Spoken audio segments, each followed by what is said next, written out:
Good morning, everyone. Shalom Aleichem, Bruchim Abbaim.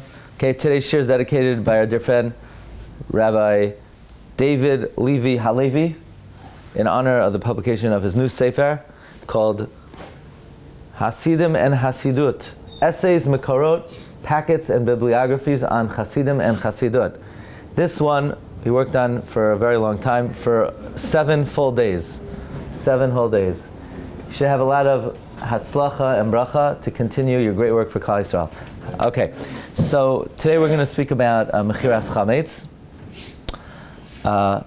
We were asked to discuss the topic of selling chametz. Let's discuss a few important inyanim. First, let's talk about Los Angeles. So the first question people have is, they call up the rabbi in New York, and they say, I want to sell my chametz. So the rabbi says, no problem.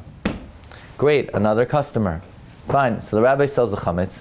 Then when Yom Tov is over, he buys back the chametz. The thing is, in New York, let's say Pesach is over at 8 p.m. When the rabbi buys back the chametz at 8 p.m., it's still 5 p.m. in Los Angeles. So now the question is, can someone in Los Angeles sell chametz with the rabbi in New York because of this time zone issue? That is not a problem at all. And the reason is, the rabbi buys it back, but the guy in LA is not koineh it until the zman that it's permitted for him to be koineh the chametz. The big problem is the other way around. Somebody in New York is going to Eretz Yisrael, and Eretz Yisrael, they're either 6 or 7 hours ahead. So when the rabbi activates the Mechira on Erev Pesach, let's say before the time of Hana, let's say at 11 a.m. on Erev Yom Tov, then it's 6 hours ahead in Eretz Yisrael. So he's selling it at a time that we still own it. However, in Eretz Yisrael, the time of the Yisr already came. So can a guy in Eretz Yisrael sell the chametz in New York? Now this year, it's less of a problem because Erev Pesach is Shabbos. So you're selling it before, so it might be okay. But on a regular year, I have to think about that. For this year, whether somebody in Eretz Yisrael could do Mechira Yud Daled. But on a regular year, someone who's going to Eretz Yisrael has to do a different procedure. It's called Mechira Yud Gimel, where he sells the chametz a day before. Okay? Fine. So that's one interesting halacha. Now, in many documents of the Mechira, it says that you're renting to the guy the space for a certain amount of time. For how long? Very often it says that you're renting it for 9 days. You're renting it for 9 days. That is a little bit of a problem, because that is a harama nikeres. You're renting it out. You're renting the house for 9 days. Who in the world rents something for 9 days? So some poskim say that the shtar should say that you're renting it until Rosh Chodesh Iyar. Okay, so make sure you sell with the rabbi that on his document it says it's being rented out until Rosh Chodesh Iyar. Now let's talk about a few very important questions. It is very common these days, a guy comes to the rabbi and he says, I already sold my chametz. With who? We don't know. What's the name of the rabbi you sold the chametz with? I can't say. I don't know who he is. But I'm here today to sell Aunt Matilda's chametz. My aunt in New Jersey, she doesn't sell her chametz. Maybe she asked me to sell her chametz. And not only am I selling my aunt, I'm selling my third cousin's chametz. I'm selling my I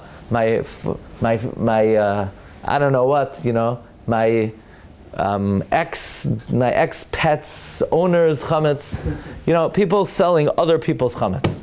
Could you sell someone else's chametz? You ever do that? Did somebody ever ask you to sell their chametz? It's very common. Most people who come to the rabbi, they're selling someone else's chametz. Are you allowed to do that? Now, why do they do that? Because these people think they're going to get a break. Why should they have to give one tip to the rabbi? This way, they'll gather together. They even have chats now. They have WhatsApp chats of people trying to skip the tip. So they gather together and they sell the fine. Are you allowed to do that? Could you sell someone else's chametz? So let's think about the Lomdus for a moment. You ask someone to sell your chametz for you. What is this person's role in bringing this job to the rabbi? He's your shliach. To do what? To sell your chametz? No. He's your shliach. You appointed him to go ahead, and his sole job is to assume becoming you to go and tell the rabbi. Could you do that? You can't do that. Why not? It's called mili lo mimsara l'shliach. Words cannot be given over to a shliach. You can't tell somebody to do something and in turn that person will tell the next guy. A cannot tell B to do something for them and then B will ask C to tell, because the only thing that's being transferred is words. And we say in Hilchos Gittin, mili lo mimsara l'shliach. Does that apply to other dinei mamanois? In Choshen Mishpat Siman Reish Mem Daled, the Mechiras says mili lo mimsara l'shliach applies to other areas in halacha as well. So l'chayra, you can't Aunt Matilda can't tell you to sell her chametz and then you're going to tell the rabbi to sell Aunt Matilda's chametz. However, there's another rule. Do you remember from Gittin? Oimer Imru. Oimer Imru. Oimer Imru is, what you can't do is A can't tell B to do something and then B gives it over to C. But A could ask B to notify C, meaning I don't want you, B, to do it. I just want you to tell C to do it for me. Okay, that's the rule. Oimer Imru. I'm asking you to tell C to do the job for me. I'm not telling you to do the job and then you're giving someone else to do the job. I am asking you to tell C. That is permitted. So, can that work? Possibly. Oimer Imru possibly could work. Here's another aspect of this, just to chazer over from your yeshiva days. A famous k'tzais hachoshen. What's the halacha? You know, a team of astronauts just landed after, 9 months. They couldn't rescue them, so Elon Musk had to get involved and save these guys. And they had splashdown. You saw splashdown. They're going 70,000 miles per second, and then all of a sudden it shoots out the parachutes, and they slow down to 16 miles an hour. And they splash down. What does that have to do with anything? Oh yeah, here's where I'm going. Let's say they came down from outer space with gold. By the way, there's a lot of gold in outer space. No, there's not. Just joking. But let's say they came down with gold. And you're walking down the street, and you say, gold? I don't need gold. I'm already an Osher Muflag. But Yanim over there, that guy needs money. Could you pick up the gold and have in mind to be koineh for somebody else? He didn't ask you to do it. Could you be his shliach to pick up gold for him? What's the answer? Yavada zachin la'adam shalai b'fanav. Zechia. Zechia. Now what is Zechia? Zechia is, Tosfos says, Zechia mitam shlichos. Zechia mitam shlichos is that even though Yanam did not ask you to pick up the gold for him, Anan Sadi, that he would want you, we're all witnesses, that he would want you to pick up the gold for him. So since we all know he would want you to pick up the gold for him, it's tantamount to him appointing you to pick up the gold for him. Zachin la'adam shalai b'fanav. Okay, so I could be your shliach even though you didn't ask me. You never asked me to pick up the gold. I could pick up the gold for you. Comes the k'tzais hachoshen, Siman Reish Mem Gimel, famous k'tzais, and the k'tzais hachoshen says, I know I could pick up something for you, but let's say, can I take something from you if I know you would want me to take it from you?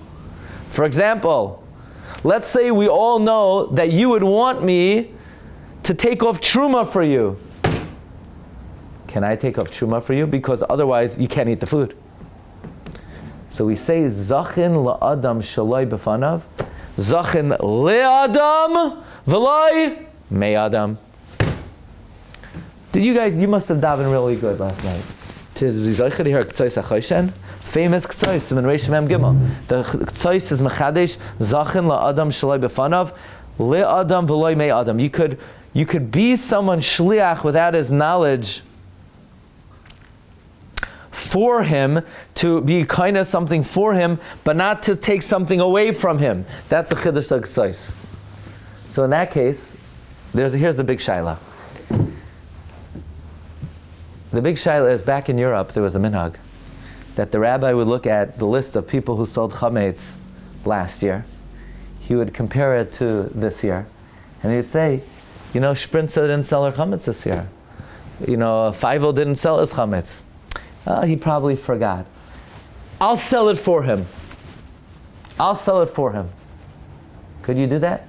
Could a rabbi sell someone's chametz for them if they don't ask? Now, is the rabbi doing them a favor? Of course he's doing them a favor. Because if he doesn't sell their chametz, they're over bal yira bal yimatzei, and they won't be able to eat it after Pesach. So in other words, if let's say you own stock in Cheerios, I know what's going on in your garage. In your garage you have 500 boxes of Cheerios. Can I say, well, I want to help out my neighbor, I'm going to sell all his chametz for him, even though he didn't ask me. Is that zachin le'adam? Are you acquiring something for the person? Or are you taking away something from the person? You're selling his item. Can I sell your item if you didn't ask me to? What do you think about that? That's the question of the ktsois, where I'm doing you a favor, I'm helping you out, but not by acquiring something for you, by transferring something away from you. But the ktsois says, zachin la'adam shaloi befanav, but zachin le'adam v'loi me'adam. Do we paskin like this ktsois? This is a very big chiddush of the ktsois. There is a Ramah in Siman Shin Chav Ches in Yardea. The Ramah says, let's say a woman is kneading dough on Chal. By the way, this is a very big thing. People say, pal, do you eat kosher? Yeah, I eat kosher. Really? So where do you eat kosher? Well, when I travel, I eat fruits and vegetables and bread. Bread? Do you check if there's a hechsher? No. Why should I check if there's a hechsher? What could possibly be not kosher about bread? Now, aside from the fact that there could be pig oil in the bread, but besides of that, if your bread is not kosher, you're eating tevel. Because they didn't take off truma. They didn't take off challah. They take off challah. What about challah? So you have to make sure your bread has good hechsher. Now, what if your next door neighbor is kneading dough and they didn't take off challah? Could you be mafresh challah for them? Is this zachin le'adam or zachin me'adam? In every batch, same. Yeah, let's say they're kneading 5 pounds of challah. Could you go and be mafresh challah? Take off. Or even better yet, I'll start kneading dough and take off a piece and have in mind that it should be, I'm taking from them. I'm not acquiring for them, I am taking from them. The Ramah says you could do it. The Ramah says you could do it. It's a machloikes, the Ramah and the ktsois, whether zachin la'adam shalai befanav is even, not only could you be zoicha for a person, you could even be zoicha from a person if it's for his benefit. The Ramah says you could be mafresh challah for someone. The ktsois says you can't. How do we paskin? Rabbi Yitzchak Elchanan in a tshuva, Shalos Tshuvas Be'er Yitzchak, in his first tshuva. This is what you could sound like a bucky. In the first tshuva, Be'er Yitzchak, Rabbi Yitzchak Elchanan says we passing like the Ramah over the ktsois. Zachin Mei Adam Shaloi Befanav. You know where he learns it from? A Gemara in Ksubas. Yad Aleph? What's the halacha? A ger katan. A ger katan. Are we toivel a ger katan? We're toivel a ger katan. The Gemara says in Ksubas, ger katan matvilin oisai al das bezdin. Bezdin will get a Ksubas, please. Because it's a zechus for the katan to be a Jew. So therefore it's anan sadi, he would ask us to be toivel him. Yeah, but you're not acquiring something from him, you're taking away things from him. You're taking away his ability to live with a non-Jew. It's zachin mei adam. Says Rabbi Yitzchak Elchanan, this Gemara proves like the Ramah, not like the ktsois, zachin mei adam shaloi befanav. In that case, when somebody comes to the rabbi and says, Rabbi, I would like to sell Aunt Matilda's chametz, even if that can't be transferred with words from one person to the next. In other words, Aunt Matilda can't appoint someone and then you transfer that to the rabbi. But once we know Aunt Matilda wants to sell her chametz, the rabbi could sell her chametz without an appointment. Why? So that's how it works. The way it works, if Aunt Matilda comes and tells her cousin, go to the rabbi to sell her chametz, the Lomdus is, even though technically, maybe mili loy mimsar l'shliach, unless you say omer imru, but maybe it could work through zachin la'adam shalai b'fanav, even though the Ksoi says, we don't say zachin me adam, but here, we paskin zachin le adam. Yeah. He wrote a purest on Shulchan Aruch. It happens to be very Lomdus, so it became Niskabel. Yeah, he was a place. Is there any like a by Eretz Tashilin where it says, there's Eretz Tashilin for the whole city? Does a Rav sell for the whole city? Yeah. So now the question is, can a rabbi just sell chametz for everybody? Because it's inevitable. It always happens. There's always a guy who forgot to sell his chametz. What happens if a guy already sold his chametz and now he's on a contract with someone that didn't? In other words, right? Let's say Aunt Matilda sold the chametz. Right. Now this guy comes and has listed 5 people on one contract. Right. But one of the people already sold it and you feel you're doing a favor for her, but she already sold it. Is the contract void? No, do we say like Mechiras Shabbat Lamatzah Shabbat? No, it's okay. It's okay. It's okay. By the way, I've gotten this question many times. Somebody comes to me and somebody says, is it okay if I sell my chametz also with another Rav? I said, if you're selling the chametz, why do you want to sell with another Rav?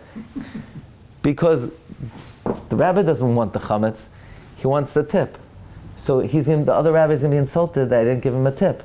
So I want to make believe I'm also selling the chametz with the other rabbi. This is the most common question, that can you sell the chametz with, now, why not? Why not? You could do it. You could do it. Now question, could the Rav sell people's chametz without their consent? Is it effective? Okay, I just want to come to another point.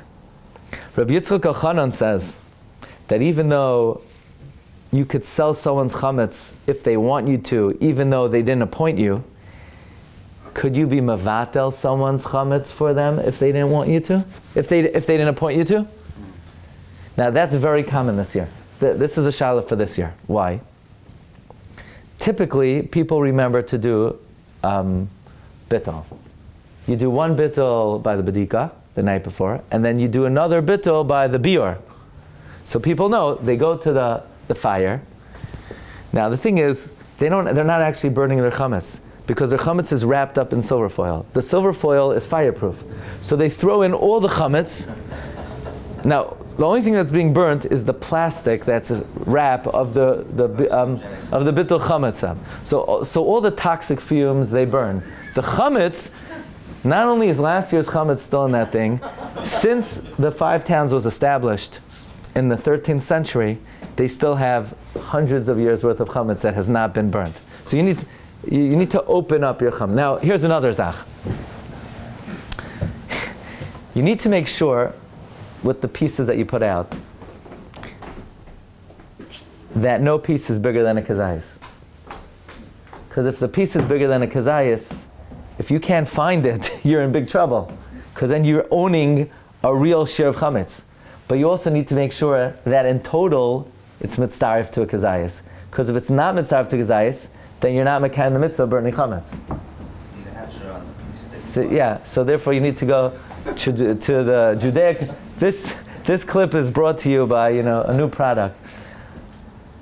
Yeah, so you want to make sure, some ladies, they're so scared of chametz that each piece it's like a microscopic, you have to take it to a laboratory to see. No, in total it has to total a kazayas. So most years people remember to do bittul. Why?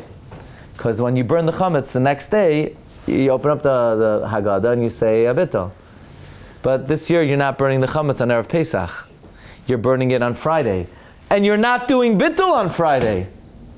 Thursday night you do the first bittul. Shabbos, you know, this coming year, you have to wake up early Shabbos morning, eat the first meal, wait a half hour, eat the second meal. Now, in the morning you're doing bittul, even though you're going to be having chametz after, you're going to be eating chametz after. Many people forget to do a bittul. It's very many people forget to do bittul whenever Pesach comes out on Shabbos. There's nothing to trigger the bittul. Usually by the fireman says after you throw in the chametz, he says, but don't forget to do bittul. They're trained, you know. The fireman, he's standing there with a hatchet, he's standing with the whole thing. He says, make sure you do bittul. Why would you beer at all? To burn the chametz. You could be mekayim the mitzvah of burning for 30 days before. So you do beer, there's an additional mitzvah of beer, and the bittul just we add on to the beer. You have to do bittul. The second bittul is that I know about. In the davening, we attach beer to. We attach bittul to beer. So really, beer is its own mitzvah. Yes. Right. So now that we're isolated. Right, we're separating them. So what's going to remind you? It's early in the morning. You're under stress from, you know, people are very stressed out of Pesach, and especially if it's Shabbos. So, can the rabbi do bittul for people who forgot to be mevatel their chametz? So you would say, well, Rabbi Yitzchak Elchanan paskins, zachin meyadam shloi b'fanav. I could be mevatel your chametz. Rabbi Yitzchak Elchanan says, no, I could only sell your chametz, but I can't be mevatel your chametz. Why? Selling is something you need the rabbi to do. So you're dependent on me. You forgot to ask me, I could do it for you, but bittul you should have done yourself. The Rabbi Yitzchak Elchanan paskins, you cannot be mevatel someone else's chametz. That's how we paskin. It's a special takana. How does Erev Tavshilin work? I'm not being there, I'm being koina for you. I'm cooking these items and being koina for you. So that's zachin le adam. But this is bittul is zachin me adam. I'm not being koina for you, I'm taking away from you. Basically, Rav Sternbach has a chidush. Ready for this chidush? That the way possibly Mechiras chametz works when somebody didn't ask the rabbi to do it is hefker bezdin hefker. Now you might not like to think that the rabbi has ownership over all of your possessions, right? So it comes out, according to Rav Sternbach, that when three rabbanim sit down for Mechiras chametz, they basically have the ability to declare everything you own ownerless and sell it for you. Not sure how that makes anybody feel. What if you only give it to one? So if he's a baki, he might also have the kayach of hefker bezin hefker. Bottom line is, there is such a procedure that if you know your great aunt, she's elderly, she's not going to sell her chametz. You know your grandparents, they're not going to remember to sell their chametz. The rabbi could do it for them. It's worthwhile to tell the rabbi to do it for them, and it's worthwhile for the rabbi to sell chametz even for somebody who didn't ask them. Now, what's the nusach for the bittul? it's a regular nusach. Regular nusach. The only thing is we don't say it at the biur because the biur was early. The Oineg Yom Tov has a very interesting question. You go to the rabbi 10 days before Pesach and you say, Rabbi, I'm appointing you to sell my chametz. Then after that you say, wow, that was such a holy religious experience. I'm going to tell you a Maisa Shahaya. I love the story. When I was a rabbi in a certain place, every year, you know the story, yeah? Every year there was a lady who would come to sell her chametz, and she remembered certain things from her parents, like the shofar. She was very into the shofar. She would go over to the Baal Tekeah every single Shabbos. You blow the shofar, it's so inspiring. Your shofar, my whole soul quivers just thinking about your shofar. She was very into the shofar. But the holiest moment of the year was Mechiras chametz. Bless her soul. She didn't know it was a technical procedure. She thought it was like a holy religious experience. I would say, lady, pick up the pen. She would take a deep breath, and like you would, like a Rebbe would shake a lulav, she picked up the pen. She elevated the pen. I tell you, I thought Mashiach was going to come, okay? Anyway, so it's not a religious experience. It is a sale. It's a business transaction. So the question is, but the guy thought it was a religious experience. So he said, after my religious experience for the year, I'm going to go out to Dunkin' Donuts. So after selling the chametz, he buys chametz. So the question is, it's very nice you sold the rabbi the chametz, but you can only sell in Adam makna davar shaloi haya ba'olam. You can't give over to the rabbi something you don't own. So how do you go shop? I don't understand. After you sell the rabbi the chametz, all you eat is lady fingers for the next week. They don't even have that. They don't make them anymore. You're not even allowed to say that word. It's woke. Now it's baby fingers. You're allowed to eat the fingers of a baby. You could be a cannibal, but. So the question is, how does Mechiras chametz work? Nobody stops eating chametz after they sell the rabbi the chametz. So Rabbi Obam has in his Agada, that's the pshat. You give a tip. Because if you give a tip, you're not selling the rabbi the chametz. He's becoming your poyel. Yad poyel ki yad balabayas. So in the laws of yad poyel ki yad balabayas, he could act on your behalf even for anything that comes after the fact. Even for davar shalai haya ba'olam. Now, let's say you're going away for a Pesach. And the reason you're going away for Pesach is you want to give your wife a break. Can you sell your whole house and now you don't own your house and you don't have to do Bedikat or beer?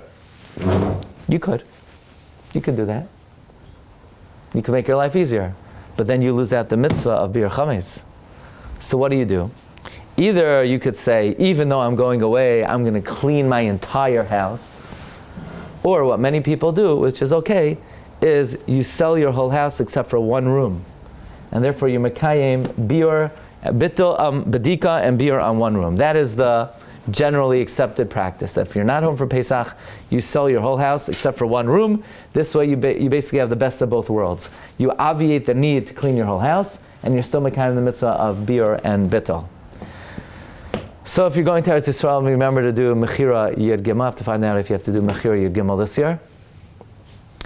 And if you live in Los Angeles, you could still sell it in New York. And you could sell Aunt Matilda's chametz. But bittul for going to Eretz, right? He's going to do on his own. Yeah, he could do beer on his own. Bittul on his own, yeah. So on the star you have to say which room you're not... It's preferable to write selling whole room except the laundry room. Yeah, it's better to write that. The laundry, whatever room you choose.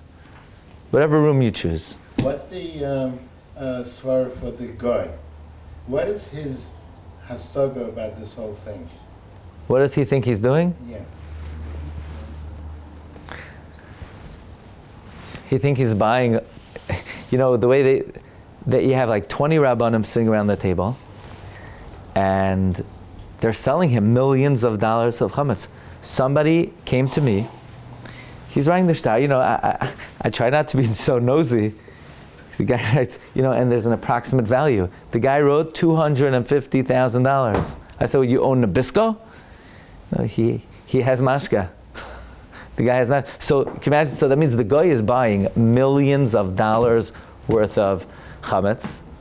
I would just write it in Hebrew, because if the guy sees how much it's worth, it's going to be a problem. He knows he's going to have to give it back. So basically, the bottom line is, does the guy know he's going to give it back? He retains the right not to sell it back. He retains that right. He doesn't have to sell it back. So why would he? Because he gets a handsome reward. Basically, we sell it to him for, a few $100s, and we buy it back for $1,000. So he's already tasted the benefit of selling it back. It's a little bit of a harama. Actually, we'll end with this. that's why Rabbi Yosef says, many people are against selling the land in Eretz Yisrael to get around Shemitah. Rabbi Yosef says, if you could do Mechiras chametz, where you're getting around the Nisr Dairaisa, most Rishonim say Shemitah is Midrabanan. Certainly you could do it for Shemitah. So we'll just end with a joke, because Rav Shlomo Kluger says, Smeichim b'tzeisam b'sasam b'vayam. You have to be happy when you come in this year, you have to be happy when you leave. There was a guy, a chain smoker. He was smoking and smoking and smoking, and the doctor said, you have a few weeks to live, and the guy continued smoking. So he said, well, you don't have a brain in your head, why are you smoking? He said, I sold my lungs to a guy. Okay.